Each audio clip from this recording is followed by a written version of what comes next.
موضوع پر لب کشائی کرنے کا موقع ملا ہے، وہ ہے تعمیر وطن میں طلباء کا کردار۔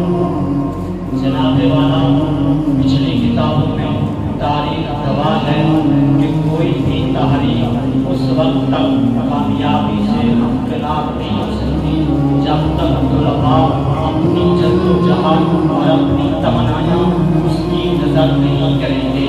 آزاد جناب والا تحریک پاکستان پر ایک نظر ڈالتے ہی طلباء کے عظیم و شان کردار کا اندازہ ہونے لگتا ہے۔ یہی وجہ ہے قائد اعظم محمد علی جناح نے طلباء کو افواج آزادی کا ہر اول دستہ قرار دیا تھا۔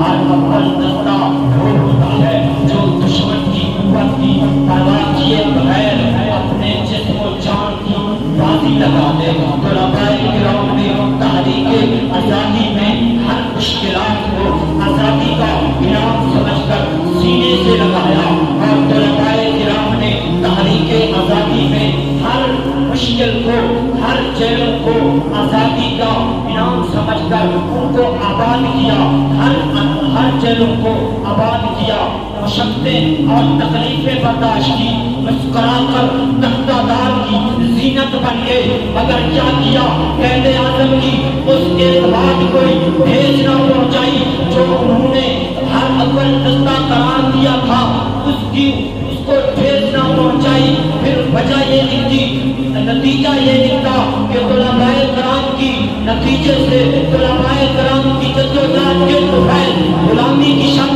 تاریخ پاکستان میں آزادی پاکستان کا سورج ہوا۔ تو پھر میں کیوں نہ یہ کہوں، کہ یہ وطن میرا وطن، یہ وطن میرا وطن شوقت اظہار ہے طالبان علم کی محنت کا یہ شاہکار ہے۔ جناب والا، عمارت تیار ہو چکی تھی، اس کو حسن و جمال بخشنے کا محلہ آ گیا تھا۔ عمارت تیار ہو گئی تھی، اس کو حسن و جمال بخشنے کا مرحلہ آ گیا تھا۔ تشکیل پاکستان بن گئی تھی، اب تعمیر وطن کا مرحلہ درپیش تھا۔ طلباء اس مرحلے پر بھی پیچھے نہ رہے۔ لاکھوں مہاجرین کرام کے قافلے پاکستان کو اپنا سب کچھ لٹا کر پاکستان کی سرزمین پر قدم رکھ رہے تھے۔ خزانہ خالی تھا، ادھر بھارت کی افواج پاکستان کی سرحدوں پر دستک دے رہی تھی۔ پھر اس مایوسی اور اندیشوں کی رات میں ایک ایسی ذات بچھی جو مہتاب امید بن کر روشنی دے رہی تھی۔ یقیناً وہ کون سی ذات تھی؟ وہ ذات حضرت قائد اعظم محمد علی جناح کی تھی، جنہوں نے ایک مرتبہ پھر طلباء کرام سے خطاب کرتے ہوئے انہیں حکم دیا کہ وہ ہر جگہ پھیل جائیں، شہروں میں پھیل جائیں، دیہاتوں میں پھیل جائیں، المختصر ہر جگہ پھیل جائیں، شکستہ دلوں کو حوصلے دیں، شکستہ دلوں کو حوصلے دیں، مہاجرین کو سینے سے لگائیں اور تعمیر وطن کے لیے اپنے تن من دھن کی بازی لگا دیں، اور تعمیر وطن کے لیے اپنے تن من دھن کی بازی لگا دیں۔ اور انہوں نے یہ بھی کہا کہ ہم اپنے دشمن کے عزائم کو کبھی بھی کامیاب نہیں ہونے دیں گے۔ جناب والا، پھر طلباء کرام اپنے عظیم قائد کے فرمان پر لبیک کہا اور فوراً ہی ہر جگہ پھیل گئے، حتیٰ کہ مہاجرین کی آباد کاری سے لے کر افواج وطن کو اسلحہ فراہمی کرنے تک گویا کہ انہوں نے سب کچھ وہ کر دکھایا جس کی قائد اعظم محمد علی جناح کو توقع تھی۔ انہوں نے وہ سب کچھ کر دکھایا۔ یہی وجہ ہے قائد اعظم محمد علی جناح نے طلباء کرام کو مبارکباد پیش کرتے ہوئے کہا کہ میں تجھے مبارکباد پیش کرتا ہوں کیونکہ تم نے وہ کام کر دکھایا ہے جو تعمیر وطن کا تقاضا ہے، جو تعمیر وطن کا تقاضا ہے۔ میں تمہارے درمیان آ کر مجھے ایک نئی زندگی مل جاتی ہے۔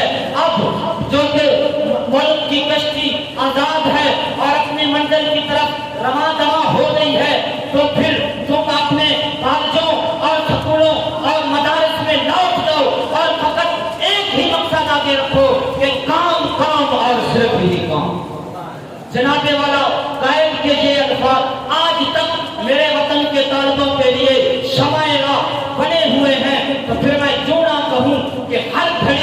روشن وطن کا نام ہونا چاہیے، ملک بے قربان اب آرام ہونا چاہیے، دامن ہمت سدا تقریر سے محفوظ ہو، پارے تعمیر وطن ہر کام ہونا چاہیے۔ جناب والا، تعمیر وطن کے لیے ضروری ہے کہ طلبائے کرام شاہین کے، اقبال کے شاہین بنے، قائد اعظم کے سپاہی بنے، دشمن کے مقابلے میں حضرت خالد بن ولید کی تلوار بنے، حضرت خالد بن ولید کی تلوار بنے، حیدر کی للکار بنے، عظمت کا مینار بنے، فطرت کا شاہکار بنے، ہر وہ چیز کریں ان کی توحید خداوندی، ان کی توحید افتخار ہو اور عشق مصطفیٰ ان کا قرار ہو اور وطن سے محبت ان کا شعار۔ تو پھر میں کیوں نہ کہوں کہ اے وطن تو نے پکارا تو لہو کھول اٹھا، تیرے بیٹے تیرے جانباز چلے آتے ہیں، تیرے بیٹے تیرے جانباز چلے آتے ہیں۔ پاکستان